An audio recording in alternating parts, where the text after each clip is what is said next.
जय हिंद साथियों।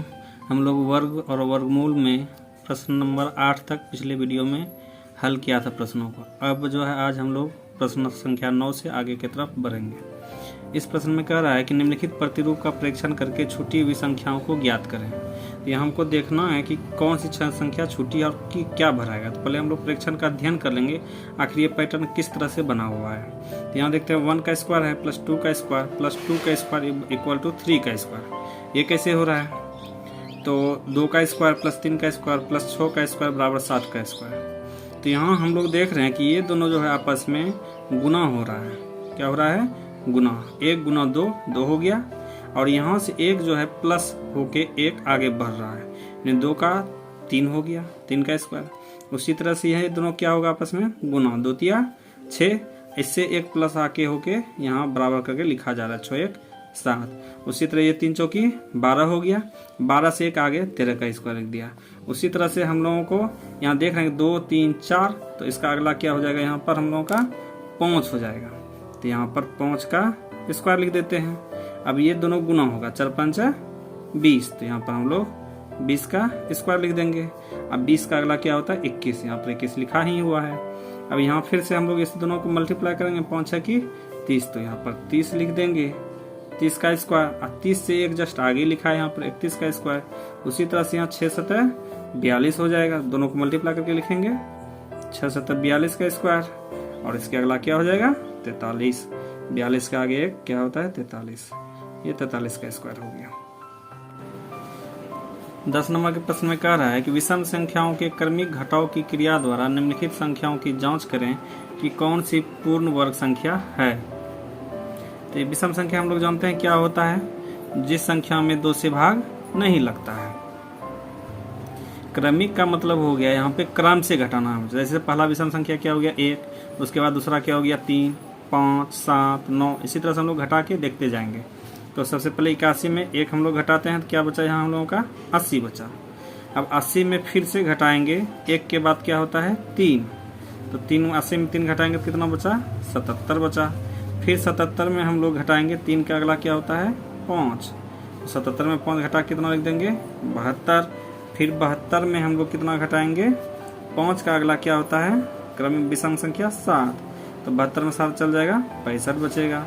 उसी तरह से 65 में फिर घटाएंगे, 7 का अगला क्या हो जाएगा? 9, तो 65 में 9 घटा देंगे तो कितना बचेगा? 56।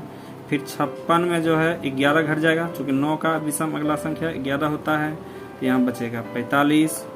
उसी तरह से फिर 45 में जो है हम लोग कितना घटा देंगे? 11 का अगला 13, यानी बच जाएगा 32। फिर 32 में हम लोग कितना घटाएंगे? 13 का अगला क्या होता है? 15, तो 32 में 15 चल जाएगा तो बचेगा 17। 17 में फिर कितना घटा देंगे? 15 का अगला क्या होता है? 17। तो ये अंतिम में हम लोग देखते हैं 0 आ गया, तो लिखेंगे यहाँ पर 81 पूर्ण वर्ग संख्या है। क्यों? क्योंकि यहाँ पर अंतिम में 0 0 आ गया हम लोगों का। एक बात ध्यान रखना है कि घटा के जो आएगा 80, वो अगला संख्या में फिर हमको उसी संख्या का लिखना 80। जैसे 77 आया 3 घटा के, तो हमको अगला संख्या फिर 77 ही लिखना है, और इसका एक विषम संख्या अगला 3 का अगला 5 हो जाएगा। जब अंत में 0 आ जाएगा तो वो पूर्ण संख्या हो जाएगा। यदि 0 नहीं आएगा तो पूर्ण संख्या नहीं होगा, यानी पूर्ण वर्ग संख्या नहीं होगा। इसी तरह आगे के सवालों को हल करेंगे हम लोग। इसी तरह से मैंने दूसरा सवाल जो है हल किया है, 121 - 1 बराबर 120। 120 में फिर अगला 1 का 3 जो है 117। इसी तरह से हम लोग हल करके लास्ट में देखते हैं कि 0 आ गया, तो लिखेंगे 121 पूर्ण वर्ग संख्या है। उसी तरह 3 नंबर सवाल में 144 देखते हैं। 144 में घटा 143, 143 में 3, इसी तरह क्रमागत विषम संख्या घटाते हुए हम लोगों ने पाया कि अंतिम रिजल्ट जो है 0 आया, तो लिखेंगे 144 पूर्ण वर्ग संख्या है। उसी तरह से फिर 4 नंबर सवाल में जो है 36 है, तो 36 का हम लोग जानबे करते हैं 36 पूर्ण वर्ग संख्या है, तब पर भी हम लोग घटा के देखते हैं, अंतिम में क्या आया? 0, तो लिखेंगे 36 पूर्ण वर्ग संख्या है।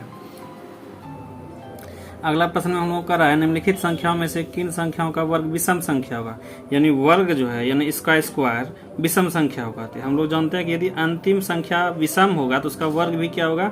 विषम ही होगा। तो यहाँ 1 मेरा क्या है? विषम है, तो इसका वर्ग भी क्या होगा? विषम ही होगा। लिखेंगे 531 का वर्ग विषम संख्या होगा। उसी तरह से यहाँ देखते हैं 6 लास्ट में है तो 6 का 36, अंतिम में मेरा 6 ही आता है, इसका सम होगा तो इसका लिख देंगे 54, 36 का वर्ग विषम संख्या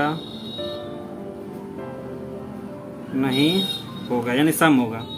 यहाँ पर विषम है तो इसका विषम ही होगा, तो हम लोग यही सेम टू सेम लिख देंगे, विषम संख्या होगा। वर्ग जो होगा क्या होगा, वर्ग विषम संख्या होगा। यहाँ पर 4 जो है अंतिम में देखते हैं सम संख्या है, तो वर्ग जो होगा इसका क्या होगा, वर्ग विषम संख्या नहीं होगा। यानी इस अंतिम संख्या को ही देखना, अंतिम अंक को देखना है कि यदि सम होगा तो उसका वर्ग भी सम होगा, और विषम यदि होगा तो उसका वर्ग भी क्या होगा, विषम होगा। तो आगे से सवाल में कह रहा है कि 12 नंबर में योग संक्रिया किए बिना योगफल ज्ञात कीजिए। बिना जोड़े हुए हम लोगों को इसका योगफल निकालना है, तो कैसे निकालेंगे, तो हम लोग सीधा अंतिम संख्या देख लेना है, उस अंतिम संख्या को 2 से भाग दे देना है। तो इसका कितना आता है, 5 आता है, और शेष में 1 आ जाता है। तो शेष और इसको हम दोनों को जोड़ देते हैं, तो 5 + 1 कितना हो गया, 6 हो गया। तो 6 का स्क्वायर बराबर कितना हो गया, 36, यानी इसका कुल योग जो हो गया कितना हो गया, 36 हो गया। उसी तरह 51 का हम लोग निकाल लेंगे, तो 51 + 1 तो 52 हो गया। अब 52 का आधा जब कर देंगे तो क्या हो जाएगा, 26। 26 का स्क्वायर निकाल लेंगे बराबर 676। उसी तरह से 101 में जब हम लोग भाग देंगे 200 तो आ जाएगा हम लोगों को कितना, 50, और शेष 1 बचा तो 51 हो जाएगा। तो हम लोगों को क्या करना है, 51 का स्क्वायर निकाल लेना है। तो हम लोग बिना गुना किए भी निकाल सकते हैं। 1 है तो 1 को 1 ही बार पढ़ लेंगे, फिर तीनों गुना कर लेंगे, 5 का 5, 5 9 10, फिर 5 को 5 बार पढ़ लेंगे, 5 है 25, 1 26, यानी 26 0 1 हो गया।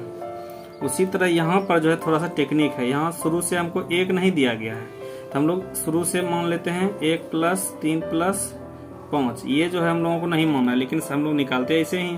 तो सिंपली सीधा हम लोग जोड़ लेते हैं, 21 से 1 22 हो गया। अब 22 का आधा कितना हो गया, 11, तो 11 का स्क्वायर जब हम लोग करेंगे तो 121 हो जाएगा। लेकिन हम लोगों को ये हिसाब में 3 अंक तक का जोड़ नहीं दिया गया है, यानी 3 1 4 5 9, तो 9 को हम लोग यहाँ पर क्या कर देंगे, माइनस कर देंगे, यानी 112 हो जाएगा। करने का मतलब 7 + 9 + 11 + 13 + 21 तक का जो है विषम संख्याओं का योग जो है कितना होगा, 112, यही आंसर हो जाएगा। आगे के प्रश्न की तरफ बढ़ते हैं। कहता है निम्नलिखित संख्याओं के वर्गों के इकाई अंक क्या होंगे। तो इकाई अंक हम लोग जानते हैं कि जो अंतिम में होगा उसी से मल्टीप्लाई करना। 5 है तो 5 है 25, तो 25 में अंतिम में क्या आता है, 5 ही आता है। तो यहाँ पर लिख सकते हैं हम लोग 25 के वर्ग का इकाई अंक 5 होगा। उसी तरह से 4 का क्या होगा, 4 चौकी 16, 6 हो जाएगा। उसी तरह से यहाँ 272 है तो 2 दूना 4 हो जाएगा इसका इकाई अंक। उसी तरह से 9 है तो 9 का जब हम लोग स्क्वायर करेंगे तो 81 आता है, 81 में क्या आया, 1 आ गया। उसी तरह से ये 3 है अंतिम में, तो इसका जब हम लोग स्क्वायर करेंगे तो 9 आता है, 3 3 9, तो ये इकाई अंक क्या होगा, 9 हो जाएगा। उसी तरह से यहाँ 7 है तो 7 का स्क्वायर करेंगे तो क्या हो जाएगा, 7 7 49, इकाई अंक यहाँ क्या आया मेरा, 9, तो इसका जो है इकाई अंक कितना हो जाएगा, 9 हो जाएगा। उसी तरह से 8 का जब हम लोग स्क्वायर करेंगे 8 8 64, तो इकाई अंक क्या आया, 4 हो गया।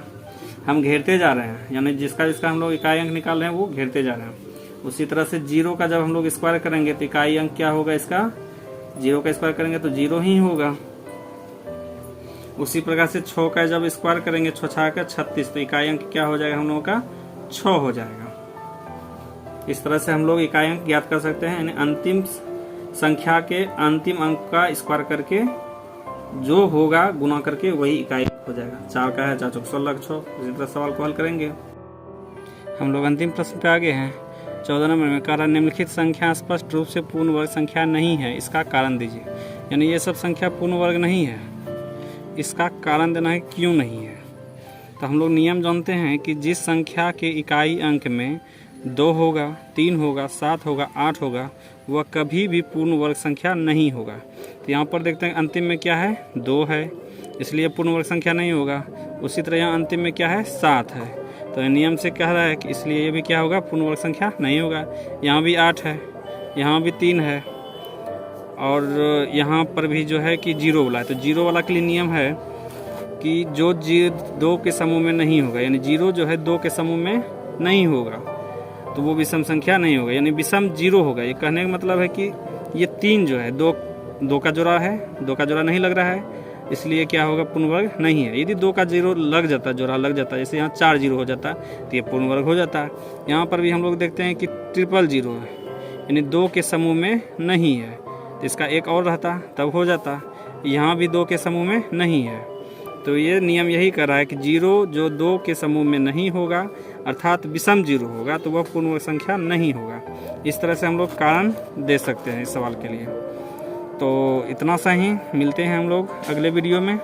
आशा करता हूँ कि आप लोगों को प्रत्येक प्रश्न जो है, प्रश्न का सॉल्यूशन अच्छी तरह समझ में आ गया होगा। तब तक के लिए अलविदा दीजिए। धन्यवाद दोस्तों।